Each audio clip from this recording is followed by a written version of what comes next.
चलती चक्की देखकर दिया कबीरा रोए, दो पाटन के बीच में साबुत बचा न कोई। पानी गिरा बुदबुदा आसमानस की जात, एक दिन छुप जाएगा जो तारा प्रभात। अमर करूँ सतलोक पठाऊं, ताते बंदी छोड़ कहाऊं।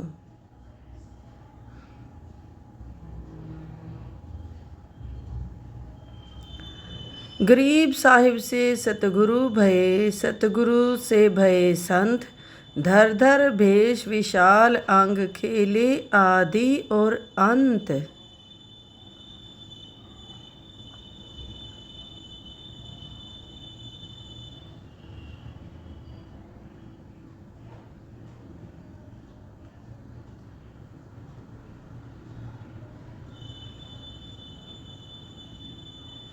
सांस सांस सुमिरन करो, सांस व्यर्थ ना जाए। न जाने कब सांस सांस में अंतिम क्षण आ जाए।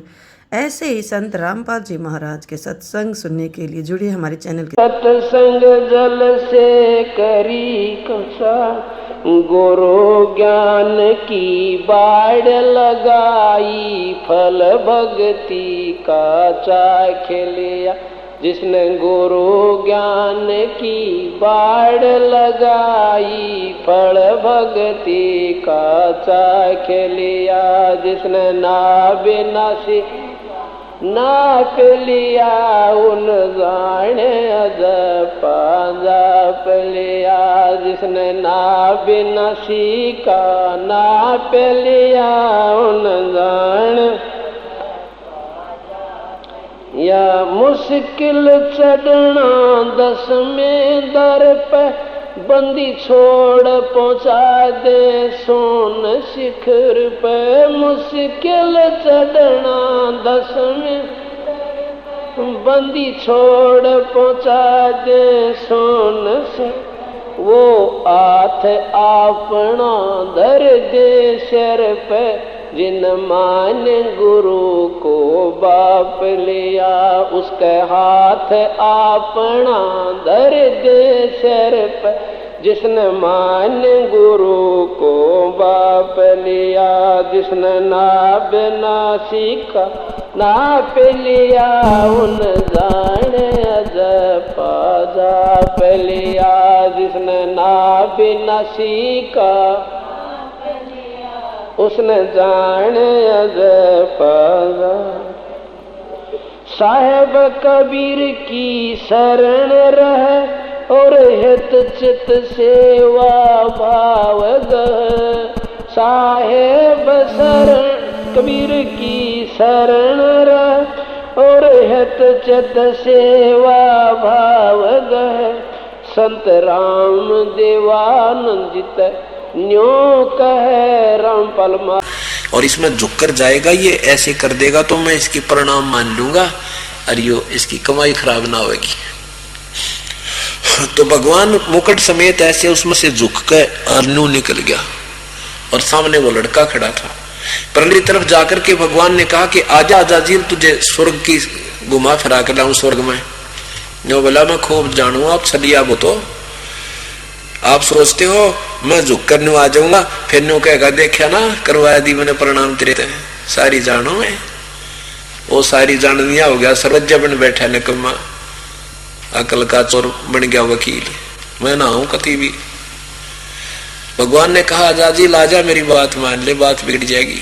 कति भी ना हूं, सारी जानो मैं। भगवान ने वापस आकर उसके कलम मार दी, क्योंकि आदेश परम पिता का पूर्ण ब्रह्म का था। ये संविधान उसने बना रखा है। कहता जा निकम में गदा बन, सारे के सारी पर कलम मार दी गई। ये उस ईश्वर के आदेश थे। उसकी सारी बनी बनाई वो कमाई खत्म हुई, कैंसिल होगी, और नीचे आके ग्रह की जूनी पाई सजा जेल में। क्या बताना चाहते हैं? अजाजील बंदा ईरा न गया, धनी का सुखन सवाल मिथ्या कहा। अजाजील ऐसे वो अपना काम बिगाड़ा है, उसने परमात्मा की बात का आदेश का पालन नहीं किया, और जरा सा पालन ना करने से उसको सारा काम, उसका सारा काम बिगड़ गया। ऐसे ही जो गुरुदेव का आदेश नहीं मानेंगे, परमात्मा कहते हैं ये सोच लेना तुम्हारी सारी कमाई विनाश हो जाएगी। आगे क्या बताते हैं,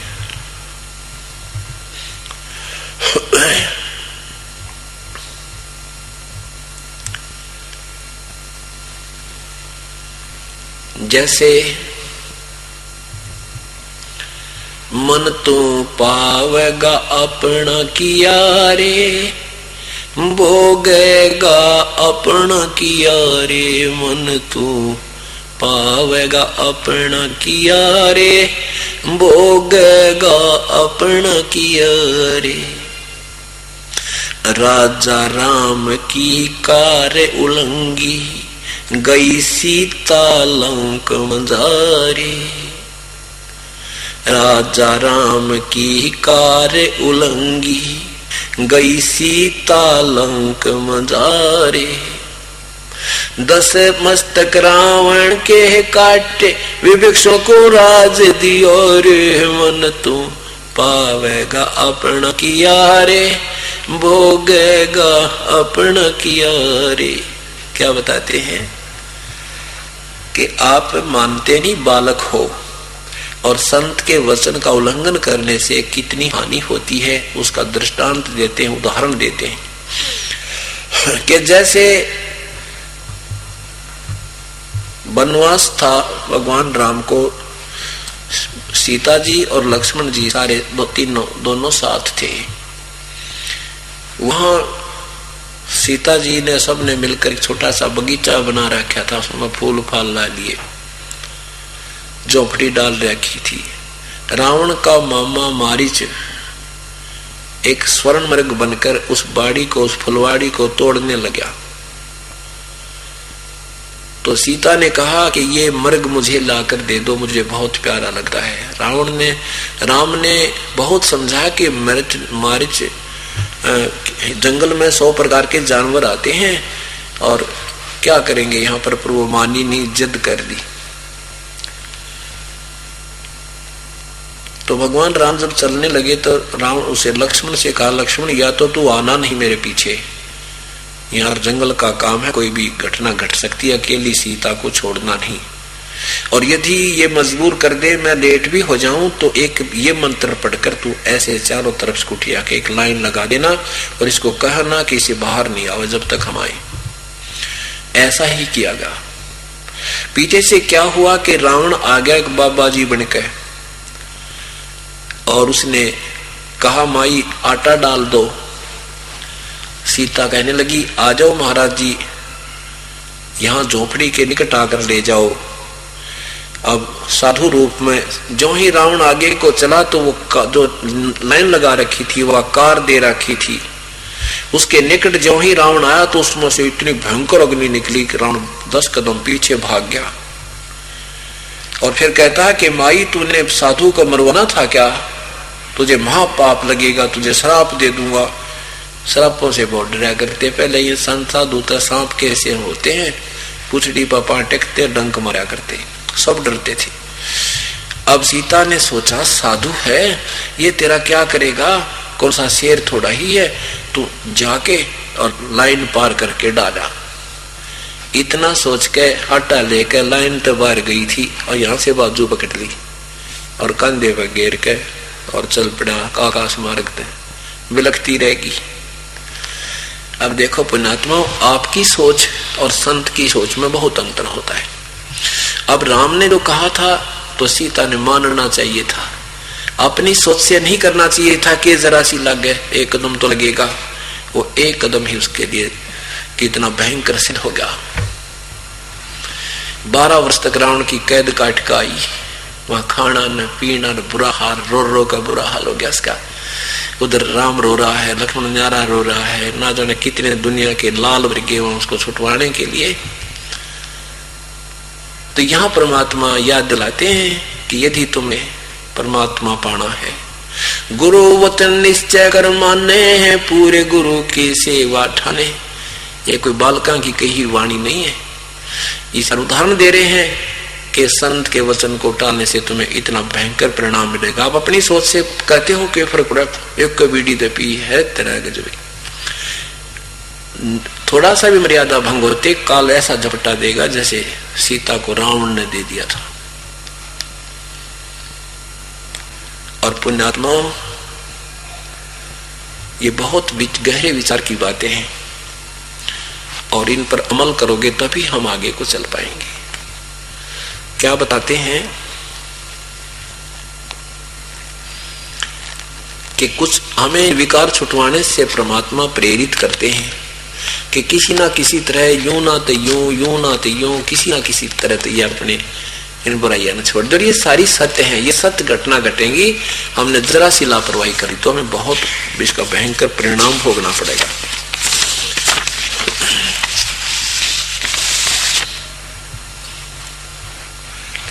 अब हम काल के जाल में फंसे पड़े हैं और जब तक हम परमात्मा पर पूरा आसरा नहीं बनाएंगे, आश्रित नहीं होंगे और यहाँ का किसी प्रकार की वस्तु में हमारी रुचि नहीं रहेगी, तब हम परमात्मा, तब हमें भगवान छुटवाएगा, ना कभी नहीं छुटवा।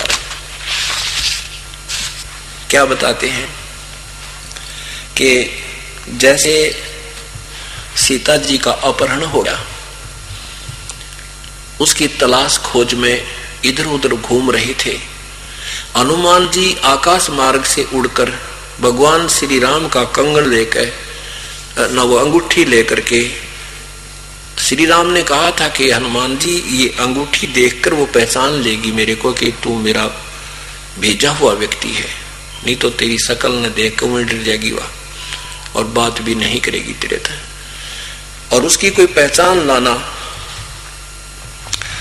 तो कहते हैं भगवान वो आदेश, श्री राम के आदेश से घूमता घूमता ढूंढता ढूंढता हनुमान जी छलांग लगाई, वन 9 लखा बाग था रावण का और वहां सीता को एक पेड़ के नीचे बैठा रखा था।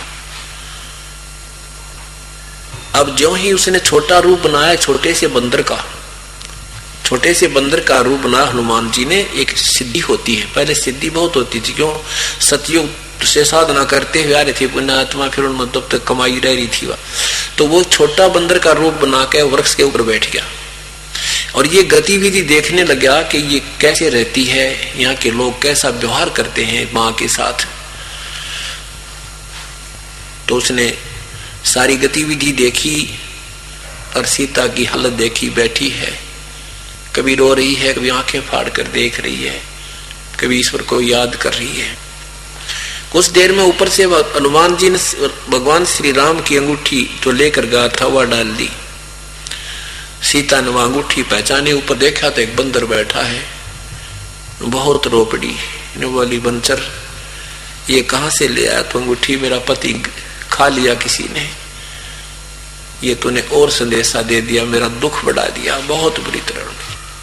फिर एकदम नीचे आया, हनुमान जी ने अपना कुछ वास्तविक रूप बनाया और फिर सारी कहानी बताई कि माँ श्री रामचंद्र बिल्कुल स्वस्थ है, मैं हनुमान हूं, ऐसे ऐसे मैं उनका दूत बनकर आया हूं, आपकी खोज करता हुआ आया हूं और कोई चिंता मत करें। फिर हनुमान जी ने कहा कि माता मुझे भूख बहुत लगी है, आहार कहाँ करूं। हाथ जोड़ के खड़ी होगी भाई हनुमान, यहाँ कोई बाग में नीचे कोई फल पड़ा हो ना, वो टूटा टूटा झटका अपन नीचे गिर गया हो, उसने खा लिया, भाई तोड़ के भी मत खाइए ना, मेरे को 4 लागेंगे। मुझे आदेश नहीं है ऊपर तोड़ के भी खाने का, को नीचे गिर जाए मेरे भाग का तो मैं फल खा सकती हूँ, नहीं तो कभी पत्ते पत्ते खाकर भाई गुजारा करना पड़ता है, मैं आपको खाना नहीं या किसी प्रकार खिला सकती। इतनी बात कहकर माँ की आंखों में आंसू देखकर हनुमान जी ने गुस्सा आ गया, खड़ा हो गया, पूरा शरीर बना लिया और नु तोड़ तोड़ फलों ने खा और उस वृक्षा ने तोड़ के और समुद्र में फेंक दे, सारा बाग तोड़ गिरा। वो रखवाड़े आए उसके विरोध करने के लिए, वह गढ़ दिए, अंगद भी आ गया, वो गढ़ दिया, वो दूसरे व्यक्ति आए वो भी गढ़ दिया। आखिर में एक लीला करने के लिए वो नाग उसमें एक पकड़ ले गया उसको अंगद, और वहां और लंका भी फूक फाक के भाव। ये मेरा कहने का कि वो सारा उनका तोड़ फोड़ कर हनुमान जी वापस आ गए। अब वापस आए और श्री राम जी को खुशखबरी सुनाई कि माता का पता लग गया भगवान। अब पुण्यात्माओं यहां देखना को विचार क्या निष्कर्ष देना चाहेगा ये दास आपको। हम काल रूपी रावण की कैद में हैं। यहाँ पर इस काल रूपी रावण की कैद में हम सीता रूपी बैठे हैं, और जब हम सीता जैसा आस्था रखेंगे तो कबीर परमात्मा रूपी राम हमें इस काल के जाल से छुटवाने आओगा, नहीं तो नहीं आएगा। कैसे आएगा?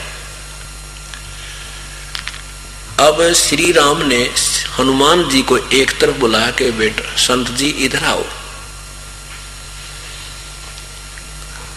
जैसे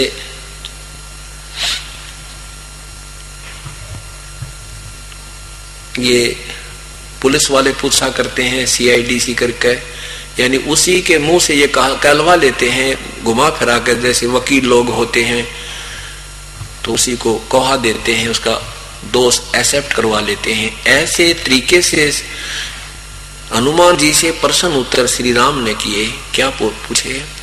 हनुमान जी, भगत जी रोटी कहाँ खाई आपने? रावण के महल में गए होगे, बड़ा बढ़िया भोजन, कैसा भोजन बनाते हैं वहां रावण के घर पे? अब हनुमान जी के कौन से बालक थे, वो भी समझे थे श्री राम कौन सा स्टेशन पकड़ रहे हैं। अब श्री राम जी ये सोचना चाहे थे, जय वो अच्छा फिर पूछते हैं कि गले में सीता ने बड़े सुंदर हार पहन रखे होंगे, क्योंकि रावण तो बड़ा धनी राजा है ना, कैसे कपड़े पहन रखे थे? बड़े सुंदर कपड़े पहन रखे होंगे। क्या वो रावण के पास जाती थी? क्या देखी हो तूने?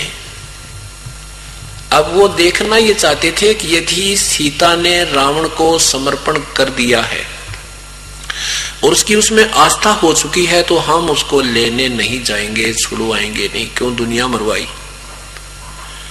और यदि उसकी चाह उसमें बनी नहीं और हमारी चाह घटी नहीं है तो फिर कुछ सोचेंगे।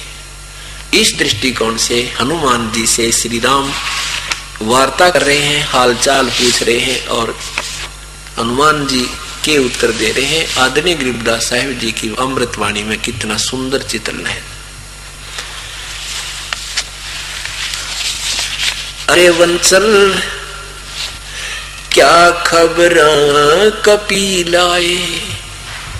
अरे वंचल, श्री राम पूछते हैं हनुमान जी से, अरे वंचल क्या खबर कपिलाए।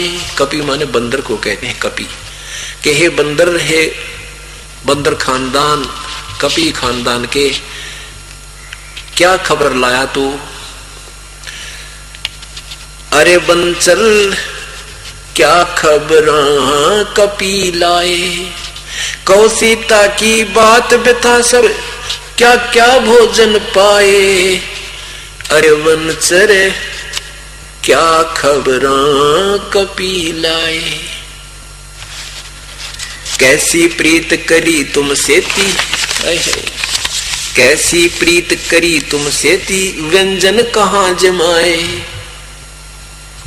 कहो हनुमत संत जन मेरे, तुम भूखे रहे अकधाए। कैसी प्रीत करी तुम सेती, व्यंजन कहाँ जमाए। कहो हनुमंत संत जन मेरे, भूखे रहे अकधाए। कैसा विनोद कैसा बदन विनोद सती का, बूझत हूँ मन लाए। क्या पौनिक पटंबर पैरे, हार डोर गल छाए। कहा सिंगार अचार करत है, रावण से जा जाए। सुरमा सिल्क से जा बैठी, ना तुम बदन छुपाई। श्री राम पूछ रहे हैं कि कहो सीता की बात व्यथा सब, ये क्या क्या भोजन खाए, तने कहाँ कहाँ भोजन पाए और व्यंजन कहाँ जीम कराए तुम। कैसी प्रीत करी तुम सेती, तेरे को कितना प्यार से बोली। कहाँ तूने भोजन खाए, कैसे कैसे कैसे आहार किया। कहो हनुमंत संत जन मेरे, तो भूखे रहे कधाए। पूछा क्या भूखा रह गया। कैसा बदन विनोद सती का, बूझत हूँ मन लाए। ने बोला हनुमान जी मैं साची आत्मा बूझ हूँ, साची बताइए कैसी स्थिति है, वो स्वस्थ है या कोई मन मुरझा रहा है उसका। तो वो देखना चाहता था क्या स्थिति बताएगा, मैं आइडिया ला लूंगा कि वह हमारी इच्छा उसमें है या नहीं। कहाँ सिंगार है, क्या पौने कि वो पटंबर पहने, पटंबर माने ये मखमल के सुंदर कपड़े पहन रखे थे क्या, और गले में हार हूर डाल रखे थे क्या सीता ने, और सुरमा शर्मा डाल रखा था, यानी कोई काजल वगैरह भी लगा रखा था, और रावण की सेज पर जाती थी क्या वो। और तुम जब गए को कैसे घूम रही थी, जैसे तुमसे बदन छुपाया कि नहीं, यानी कोई शर्मिंदगी उसने व्यक्त की या नहीं, जैसे दूसरे पर पुरुष को देखते ही स्त्री जो है संकुचित हो जाती है, इस दृष्टिकोण से वो ऐसा हुआ कि नहीं। तो हनुमान जी कौन से बालक थे, सारी समझे थे भगवान कौन से स्टेशन पकड़ रहे हैं, क्या बूझना चाहते हैं। तो क्या बताते हैं, बोले पौनी होए सोहोनी सुन हो रघुपति राय, सीता सती अति अति आतुर आंसुपात चल जाए। कहते हनुमान जी कहे कि सुन हो, बोले पौनी, ये पवन के पुत्र हनुमान बोले, और हो सो होनी की होगी, वो करो वो कर देना, पर सुन हो रघुपति राय के सुन ले क्या है, कैसे रहती है वो सती। बोले पौनी होए सुहोनी सुन हो रघुपति राय, सीता सती अति अति आतुर आंसुपात चल जाए। वह रो है बैठी बैठी बेचारी कित के हार पर रहती। ढूंढत फिरे लंक चौ ओरा 9 लाख बाग छपाए, जाए ब्रज पे छुपकी लगाई मुद्रा भेंट चढ़ाए। सारे कहता ढूंढते ढूंढते 9 लाख बाग पर जाकर देखा, उसमें वह कैद कर रखी है बेचारी, और वृक्ष के ऊपर चढ़कर मैं डुबकी लगाकर बैठ गया, फिर वहां से मैंने वो अंगूठी उनके झोली में डाली थी। ता प्रणाम करया सती सो माता दर्शन पाए, जड़े पड़े का हुक्म किया था हम 9 लाख बाग अगाए। आप तक कहते हो कि तुझे कहाँ कैसे भोजन खिलाए। उसने माता ने कहा था भाई हनुमान, ये कोई जड़ा पड़ा तो न मिल जा फल तो खा लिए, और मेरे बस की बात नहीं बेटा, तेरे भाई तेरे तो रोटी खाने की भी मुझे नहीं मिलता हर यहाँ पे। माता ने तो मुझे झड़े पड़े का हुक्म किया था, और हमने फिर वो सारी कहानी भी तोड़ दिया और वह कूट भी दिए और छक्का खाए फल। झड़े पड़े का हुक्म किया था 9 लाख बाग अघाए, नाजुक बदन नाम तुमरे पर जैसी माता जाए। कहते हनुमान जी कह रहे हैं कि भगवान जो तेरे मन में खोट है ऐसी माता नहीं है, वह तो ऐसी है जैसे माँ के गर्भ से, यानी कति जो की तू है, उसमें कोई दोष रावण के प्रति नहीं है। जड़े पड़े का हुक्म किया था 9 लाख बाग अघाए, नाजुक बदन नाम तुमरे पर, तेरे नाम पर है वो नो की नो जैसी माता जाए, यानी कति अछूती है। रावण से दी प्रीत न जा की चंद बदन मुख छाए, पनंग समेट पदम औसन से पवना गगन चढ़ाए।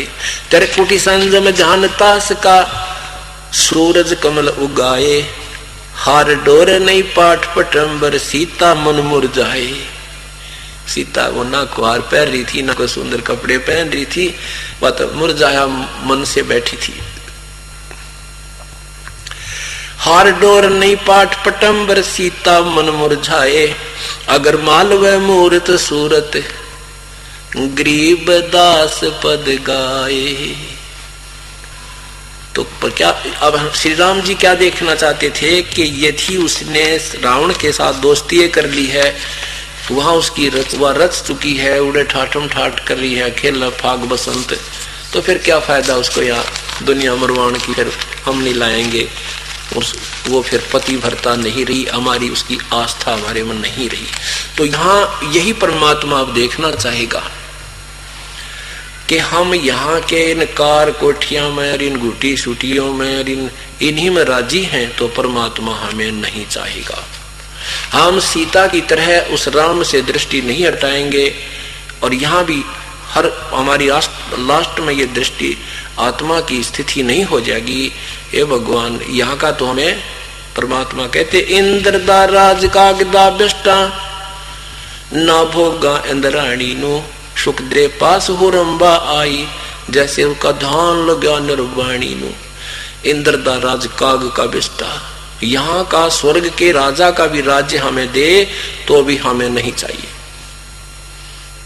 यहाँ की कोई भी इच्छा किसी भी वस्तु की हमारे मन में नहीं रहेगी, आत्मा से कति डर हट जाएगा। जैसे सीता जी का अपने पति से मन नहीं हटा था, वहां की कोई चीज उसने नहीं सवाई थी और रावण को धक्के दे दिए थे, उसको नहीं चाहा था। ऐसे यहाँ का चाहे कोई ब्रह्मा विष्णु शिव जी भी आकर हमें कहे मैं तुझे अपने लोक में ले चलता हूँ, तेरे नू ठाठ कर दूंगा, हाथ जोड़ जाएंगे भगवान, इन ठाठाते दाए हम तो छेक लिए कथे यू कालते लिया था वो कागे थरे ठाठ कर दूंगा, गधे कर दिए। तो ये मन में जब आपके रहेगी फिर भगवान आपसे प्रसन्न होगा। कहते मौला बैठा मोरे चे देखे जन की भेड़े, 14 कोट जम किंकर जहां वहां एक नाम की खेड़े। परमात्मा सतलोक से बैठा हमारी कुश्ती देख रहा है, हमारी ये बढ़ंत देख रहा है, ये कैसा चल रहा है, क्या धारणा है इनकी, ये कहां मार खा रहे हैं, ये पूर्ण रूप से मुझ पर आश्रित है कि नहीं। मौला बैठा मोरे चे वो देखे जन की भेड़े, भेड़ माने बढ़ंत देखा हमारी कि ये काढ़ते हैं इन विकारों से, यहाँ की इच्छाएं जो उठती हैं उन तक किस प्रकार ये उल्टे हट रहे हैं या इनको ग्रहण करना चाहते हैं। और फिर जब आपके ऊपर आपत्ति आएगी, यम के दूत आपको घेरने लगेंगे मान लीजिए, तो कहते हैं वहां नो ना करियो, हाय मां मर गया, हाय बाबू पिताजी आ जा ना, कहते ये नाम सिमरण श्वास का कर देना।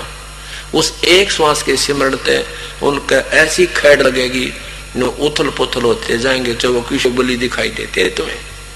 तो वहां तरीका जो बताया है, जैसे रिहर्सल कराता है कोच प्लेयरों को, अब हॉकी खेल रहा है और हॉकी ने तो गेर देर ऊंच गेल हाथ तो करने लग जाए मौके पे, तो गया काम, तो हाथ भी फूटे और गोल भी हो जाए। तो आपने जो हथियार बताए हैं उन्हीं को प्रयोग करना हमने। तो वहां जब आपत्ति आप पर कोई आती है तो एक श्वास के नाम की एक खेड़ बतेरी, वो दो सिमरण दो मंत्र का आपको दिया, तीसरा मिले पीछे तो फिर तो कहना है कि जब आपकी मर्यादा ठीक रहेगी तो वो तीनों ना मिलने के बाद भी आपकी मर्यादा कट गई तो कनेक्शन कट गया, वो बेशक दरारो सारा साजबाज उसका कोई काम नहीं। आपने खूब फैक्ट्री ला रही, खूब मशीन बढ़िया ला रखी है, कनेक्शन कट गया, वो उड़े खड़ा रहेगा, लो आने वो का लो। तो ऐसे तीसरा नाम लेन बहुत गजब की चीज है, लेकिन ये मिलने के बाद फिर त्रुटि कर दी तो कनेक्शन कट ऑफ है, तो कुछ भी नहीं है। तो कहते हैं बाजी से राजी नहीं ये संतान नाल खुशहाले, मल अखाड़ा जीतेंगे ये युगन युगन के माले। कितनी प्यारी बात कही है।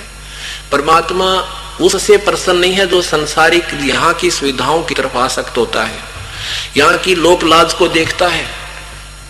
ब्याह में गया था, शर्मानते ने न्यू कर दिया, उससे परमात्मा प्रसन्न नहीं होगा। बाजी से राजी नहीं वो संतों नाल खुशहाले, जो संसारिक लोगों को के लोक लाज में आकर अपनी मर्यादा भंग करते हैं उनसे परमात्मा प्रसन्न नहीं होगा। और उन संतों से वो खुशी है, संत वही है जो सीधा चाल है। गुरु वचन निश्चय कर माने, पूरे गुरु की सेवा ठाने। पूरे संत न सेवा, पूरा संत की शरण आवे और फिर उसके एक एक वचन पर खरा हो जावे। फिर उसके लिए क्या बताते हैं, कौन होंगे खरे? मल अखाड़ा जीतेंगे ये युगन युगन के माल। माल कहते हैं पहलवान को। ये युगा युगा के पहलवान यही इस काल के खाड़े न जीतेंगे। इन जिस पे बीड़िया ना छूटती वह किसके पहलवान वो 5-6 महीना धक्के खा के उड़े रह जाएंगे कितना। तो ये जो सब विकार छोड़ेंगे वह पहलवान युगन युगन के माल। दास ने देखा है जो कति ऐसे चैंपियन थे, दारू न्यू गए थे, पी के सोया करता, उठते पीने लागी जाता, सारे दिन बेगन तारे रखा करता।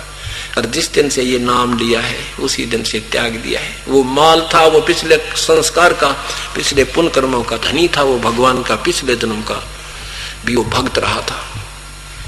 उसने तुरंत ही वो विकारों को पटक दिया ठाक है, यानी उनको पराजित कर दिया। उनकी कुश्ती में वो जीत गया पहलवान और विकार हार गए। और जिसके विकार ही ऊपर चढ़ रहे हो पहलवान को ना, वो भक्त नहीं बना है। तो कहते हैं बाजी से राजी नहीं ये संतान नाल खुशहाले, मल अखाड़ा जीतेंगे ये युगन युगन के माल। ये बहन बेटी भाई बुजुर्ग नल छोटे छोटे बच्चे तो सत्संग में आ रहे हैं और ये वो माल है। कै जन्मा की पहलवान कश्ती कुश्ती का तैयार है। हम ये साधना करते करते अब लास्ट गेम आ गया, समझ लेना। अब लास्ट मैच है, ये आखिरी, ये युग फिर सूत नहीं बैठेगा आपका। तो कहते हैं यही जीतेंगे युगन युगन के माल, उस परम पिता को यही पाएंगे। फिर क्या कहते हैं भगवान, समझा है तो सिरधर पाओ बोर नहीं रे ऐसा दाव। यदि तुझे समझ में आ गया है कि मानव शरीर बार बार नहीं मिलता, मानव शरीर मिल गया तो ऐसे संत और ये मार्ग नहीं मिलता, और मनुष्य शरीर प्राप्त करके भक्ति नहीं की तो ये जीवन व्यर्थ हो जाएगा तेरा। समझा है तो सिरधर पाओ, सिर पे पांव रखना, इतना तेज दौड़ना जैसे आपत्ति में कीता कीता कदम टेक्या करे। जैसे पहले छोटे छोटे से थे ना, और कोई काम बस घर के पहले क्या हुआ करता है, पहला पौड़ी होती, फिर एक साल होती, साल के पाछे को सोपा हुआ करता, कति बंद कमरा कोठड़ा सा, और मोमबत्ती दीवे जाए हुआ करते, दिन में तो उनको भी नहीं लगाने दिया करते घर के। तो शाम के समय जब उसमें कहते ना उस सोपे में लास्ट कमरे में अंधेरे में रहिए चीज उठा के, वो लड़का बच्चा कोई चीज उठाने चला जाता और बाहर से कोई नु कह देता ना छोटा दूसरा भाई आ लिया भूत, किते किते टांक मारा करते नु बाहर खड़े पाते, इतनी स्पीड तो भागते उस कमरे में आते। तो कहते समझा है तो सिर दर पाओ और बहर नहीं रे ऐसा दाओ। समझ में आ गया है तो इतनी स्पीड तय, इतने वेग से लग जा कि भक्ति पर, सिमरन पर, सत्संग सुनन में कोई से कमी पीछे मत रहना और बेड़ा पार हो जाएगा। बोलो सतगुरुदेव की जय। पूर्ण ब्रह्म सारी सृष्टि के रचनहार कुल मालिक कबीर देव, कबीर परमेश्वर, हम कालजाल में फंसी हुई भोली आत्माओं को हमारे अपने मूल ठिकाने की याद दिलाते हैं।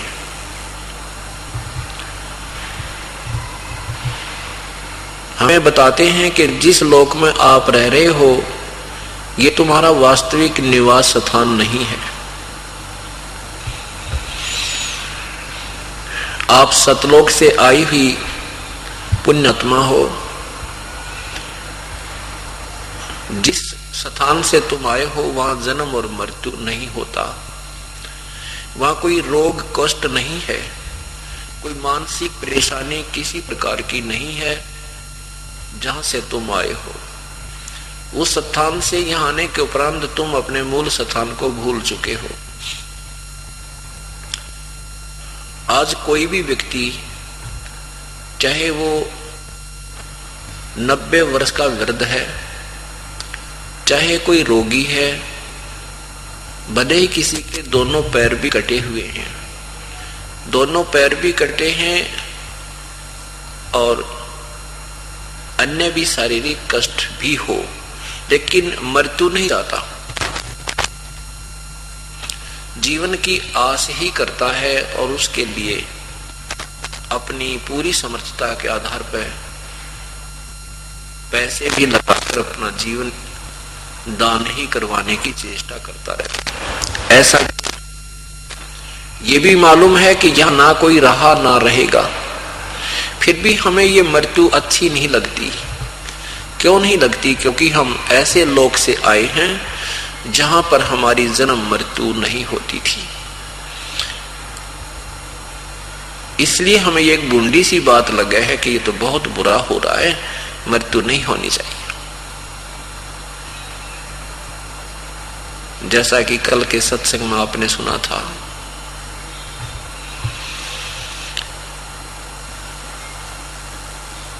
के पतझड़ आवत देख के बन रोवे मन माही, जो ऊंची टहनी पात थे अब पीड़े हो जाई। तवर कहता पात झड़नता यूं कहे, सुन भई तरवर राय, अब के बिछुड़े नहीं मिले न जाने कहाँ गिरांगे जाए। तरवर कहता पात से, सुनो पात एक बात, यहाँ की याहे रीति है, एक आवे एक जात। अब वो वन का उदाहरण देते हैं परमेश्वर हमें समझाने के लिए कि वन में बहुत गहन घने वृक्ष होते हैं, उनके ऐसे बढ़िया पत्ते होते हैं जैसे पीपल के पत्ते, एक वर्ष तक मस्ती मारते हैं, फड़फड़ फड़फड़ करके हवा का आनंद लेते रहते हैं। जब पतझड़ आती है पीले होकर के टूट टूट कर गिर जाते हैं, फिर केवल डंठली, केवल सिंगल वो टहनियां नजर आती हैं।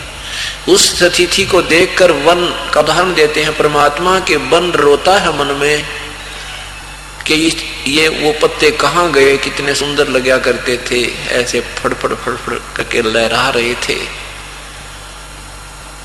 और ये के सांग भाई। फिर वो पात झड़ता हुआ कह रहा है कि ले भाई तरवर अलविदा, अब ना मेरा कहाँ गिरेंगे जाके, पशुओं के पैरों के तले कटेंगे या गंदे नाले में गिर के सड़ेंगे। ऐसे ही एक परिवार त्याग कर जाते हैं प्राणी के विषय में परमात्मा याद दिलाना चाहते हैं। कहते हैं हिड़की दे दे रोवेगी सुरता तू चलेगी अकेली। आज जिस साजबाद ने जोड़न में तुझे एक मिनट की भी फुर्सत कोई ना, एक समय थोड़ा सा भी समय नहीं सत्संग में आने का, और अचानक तेरा जानने का जब समय आ गया तो कोई नहीं रोक सकता, ना कोई डॉक्टर रोक सकता, ना कोई राजा रोक सकता, ना तेरे माता पिता, ना रिश्तेदार, चाहे कितने ही धनी हो, चाहे वो कितनी उच्च पोस्ट प्राप्त हो। तो उस समय ये चलते समय रोता है, हे भगवान अब के बनेगा मेरे संग में, बच्चे भी रह गए, ये जीवन भी गया, जिसके लिए दिन पड़ा ना रात, कोई चैन नहीं हमने ली, ना भक्ति की, वो परिवार भी हमारे संग नहीं चल रहा। तब कहते हैं हिड़की दे दे रोवेगी सुता जब तू चल रहेगी अकेली। जब सारे साजबाज ने छोड़कर तू यहां से जाएगा, जब देखना पछाड़ खाखा रोएगा, फिर कुछ नहीं बनने वाला। उससे पूर्व ही हमने जो कुछ करना है अभी करना है। उसके विषय में बताते हैं कि पात जड़नता यूं कहे, सुन भई तरवर राय, अब के बिछड़े नहीं मिले ना जाने कहाँ गिरांगे जाए। तरवर कहता पात से, सुनो बात एक बात, यहाँ की याहे रीति है, एक आवे एक जात। कि इस लोक में और तुम यहाँ जीवन की आस करते हो। परमात्मा कहते हैं उंगलियां पर अपनी मृत्यु गिनो और दिन रात मालिक की याद करो, और आने दो उस मृत्यु को जिस दिन आवत तैयार रहो। जैसे लड़की की शादी हो जाती है और फिर वो अपना सारा सामान तैयार करके तैयार बैठ जाती है कि कभी पति आवे और चलने को तैयार हो। तो ऐसे हमने अपनी पूरी तैयारी पहले कर लेनी चाहिए। यहाँ से तो जाना ही पड़ेगा, ना कोई रहा ना रह सकता। इसको अपना नहीं माने, इसको एक रेस्टोरेंट मानना चाहिए। जैसे हम रेस्टोरेंट में जाते हैं, रात्रि में रुकते हैं, वहाँ सारी सुविधाएं होती हैं, लेकिन हमें पता होता ये अपनी नहीं है। तो सुबह चलते समय हमें उनका कोई मलाल नहीं होता कि मेरा टीवी रह गया या वो टेलीफोन रह गया जिसको 2 दिन 4 दिन रुक के प्रयोग किया था। वो अपना होता ही नहीं, अपने मन में भी नहीं आता। तो जब आप इस तत्व ज्ञान से परिचित हो जाओगे, आपको ये कोठी कार अपनी नहीं दिखेंगी। ठीक है, रहो इस होटल में, तब तक इसका प्रयोग करते रहो, सदुपयोग करो, सत्संग में आओ। उसको परमात्मा के चरणों में आकर अपना ज्ञान सुनो, साथ में अपना पेट के लिए धंधा भी करो। आपका जो संसारिक कार्य भी वो भी परमात्मा ही सुचारू करेगा। जब इंसान अपने कार्य को करते करते थक लेता है, सब काम उल्टे होने लग जाते हैं, तब परमात्मा की ही आस इसे होती है। तो उसके लिए परमात्मा बताते हैं कि दुख में सुमन सब करें, सुख में करे ना को, और जब सुख में सुमन कर ले फिर वो दुख क्यों हो। जब एक दुखी प्राणी अपने घर परिवार में सुख के लिए परमात्मा की तलाश करता है, यदि वो पहले से ही प्रभु के चरणों में हो तो फिर कष्ट आवे को नहीं। एक तो नमूनिया हो, 5 जर्सी पर रजाई ले, एक पहले पर बंद कर ले, तो नमूनिया होए को नहीं। इसलिए कर्म की मार उस प्राणी पर नहीं आएगी जो कबीर परमेश्वर की विधिवत साधना कर रहा है। लेकिन हम साधना भी करते हैं और वो भी गलत करते हैं।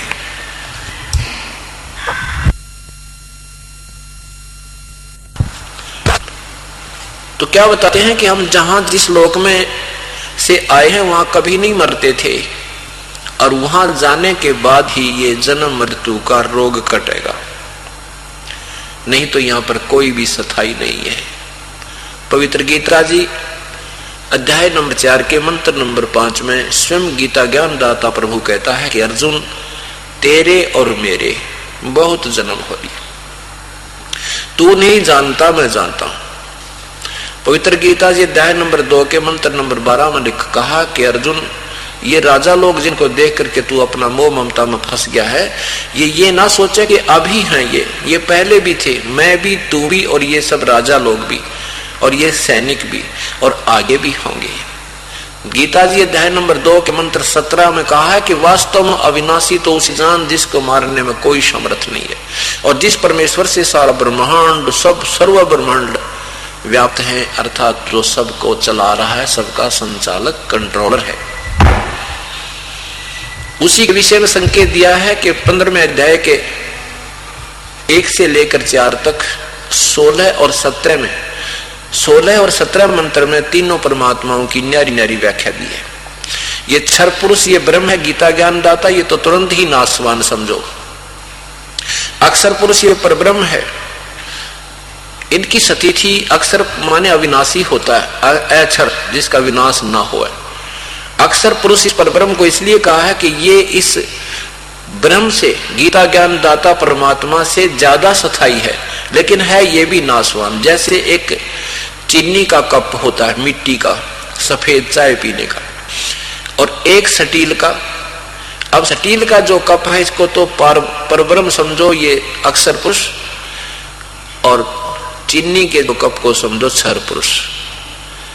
अब उस चीनी वाले मिट्टी के, उस सफेद मिट्टी वाले प्याले की तुलना में स्टील के कप को अच्छा सथाई कह देते हैं, लेकिन वास्तव में स्टील भी सथाई नहीं है, ये इसको भी जंग लगता है, समय भले ही ज्यादा लग जाए, और ये भी विनाश को प्राप्त होता है। और तीसरी क्वालिटी जो है, तीसरी धातु, वो मेटल सोना समझो, स्वर्ण। स्वर्ण विनाश नहीं होता, उसको कोई जंग नहीं लगता, वो स्थायी धातु होती है। ऐसे लिखा है कि क्षर पुरुष ये ब्रह्म और अक्षर पुरुष ये परब्रह्म, और इन दोनों के ही लोकों में इनके शरीर तो नाशवान है, जीवों के भी स्थूल शरीर नाशवान है, जीव आत्मा केवल अविनाशी है। जीव आत्मा नहीं मरती, लेकिन स्थूल शरीर ब्रह्म और इनके अंतर्गत जितने प्राणी सबके नाशवान। लेकिन गीता जी अध्याय नंबर 15 के फिर 17 मंत्र में कहा है, उत्तम पुरुष है तू अन्य। पुरुष माने प्रभु होता है, क्योंकि परमात्मा ने मनुष्य को अपने सदृश ही रचा है।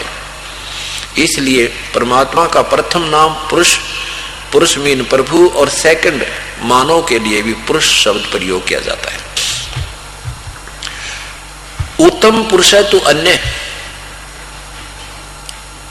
वो वास्तव में श्रेष्ठ प्रभु तो इन दोनों से भी न्यारा है, सही भगवान तो इन दोनों से भी न्यारा है। और परमात्मा इति उदाहरते, जिसे भगवान कहा जाता है, जो भगवान की संज्ञा में पूर्ण है,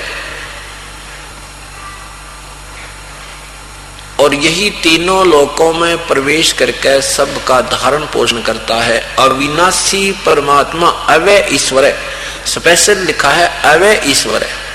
अवय माने जिसका विनाश ना हो कभी भी, वो परमात्मा अविनाशी प्रभु है, सब ईश्वरों में श्रेष्ठ है, वो कोई और है। उसके विषय में अध्याय नंबर 4 के 34 श्लोक में गीता जी में लिखा है कि तत्वदर्शी संत की खोज कर वही फिर उस पूर्ण परमात्मा के विषय में तत्व ज्ञान और साधना बताएगा। उसके बताए अनुसार आप साधना कीजिए, उस परमात्मा को प्राप्त हो जाओगे। इससे क्या सिद्ध हुआ?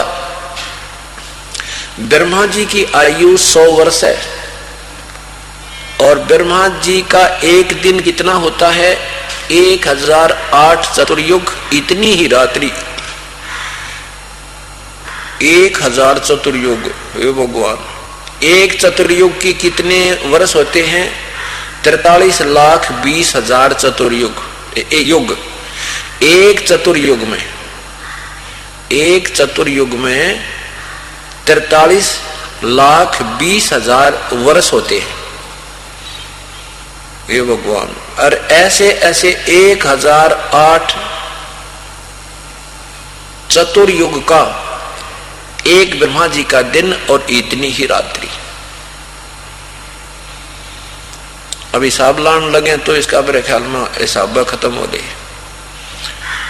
और फिर 100 वर्ष। अब हम चतुर्युग लेकर चलते हैं, लंब सम इसे 1008 के स्थान पर 1000 चतुर्युग कहा जाता है। ब्रह्मा जी के एक दिन को इतनी ही रात्रि, 2000 चतुर्युग का ब्रह्मा का एक दिन रात हो गया। और 30 से गुना कर दो, 60,000 चतुर्युग का ब्रह्मा जी का एक महीना हुआ। 60,000 चतुर्युग, और एक चतुर्युग में। सत साई भक्तजनों, ऐसे ही संत रामपाल जी महाराज के सत्संग, प्रवचन और विचार विशेष संदेश सुनने के लिए हमारे चैनल से जुड़े रहे। सत साहिब।